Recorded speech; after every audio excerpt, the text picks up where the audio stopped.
We can talk about this from experience. We can talk about it, from session. But as a parent, I think, you and I, Jess, we saw some amazing kids last weekend, some amazing parents, and all those parents out there that are trying to raise their children in this culture of death.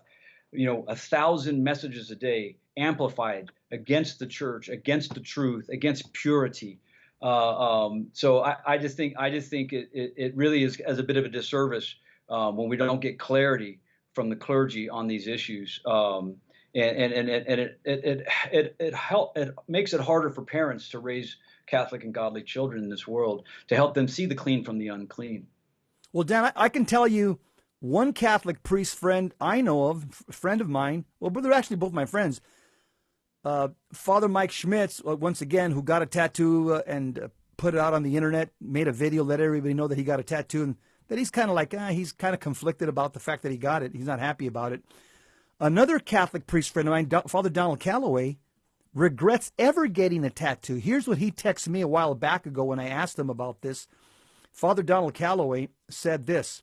He says, I frequently speak about the dangers of yoga, Harry Potter, and tattoos. He says, though on a different level, tattoos are lame in my opinion. I actually have one. I got it when I was a deadhead back in the day. Now as a Catholic priest, I would never encourage anyone to get a tattoo. It's a permanent scourge on your body. I can't wait for the day for Jesus to burn it off before I enter, hopefully, the gates of paradise. I can pretty much guarantee you all, there are no tattoos in heaven. God bless you. Yeah, going back to something Kyle said about the, and again, I quoted this in the manual, that a person who becomes a part of a confraternity of others who are the same image. So when you enter, you're part of the confraternity now of that tattoo parlor, of those with those similar images. The Razuk Tattoo, which is in the Holy Land, that boasts to be the oldest tattoo parlor in the world, they put on their webpage, again, how hard is it to separate the occult elements in today from tattoos, even if it's a Christian image? Two of their ambassador tattoo parlors, and they list some different parts of the world. One of them is called the Skin Sorcerer. Another tattoo parlor is called the Tarot Tattoo. So you're entering into this enmeshment of a confraternity as well. So I mean, I can't say it in simple enough terms. What Richard and I were talking about before the show.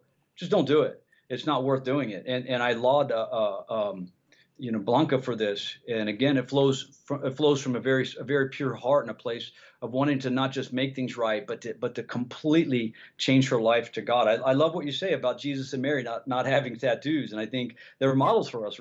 I mean, how many saints do we think about? Oh yeah, St. Thomas, he had that one. Oh yeah, St. Bonaventure, he had this one tattoo. Oh yeah, maybe St. Sebastian, and that was again forced as part of his unit, right? And I can say something as a retired cop, that most of the people that get tattoos that I dealt with in the streets, particularly the Mexicans, the black gangs, and the white gangs, they put on tattoos specifically to intimidate society. They'll put, for example, what's common is they'll put tattoos on their head, all over their head, on their face, on their forehead, under their eyes, on their cheeks, on their neck. I remember this one guy, I used to arrest him all the time. He was a bad kid, bad young. He had a tattoo across his neck. It said "wicked" in Roman block letters right across his neck. He'd been kicked out of 6 high schools in Los Angeles County. You know how hard it is to get kicked out of high school in Los Angeles? He'd been kicked out of 6 high schools. He would never answer to his name. His name was Mario. He would never answer to his name to law enforcement, mom and dad, counselors, anybody, probation officer.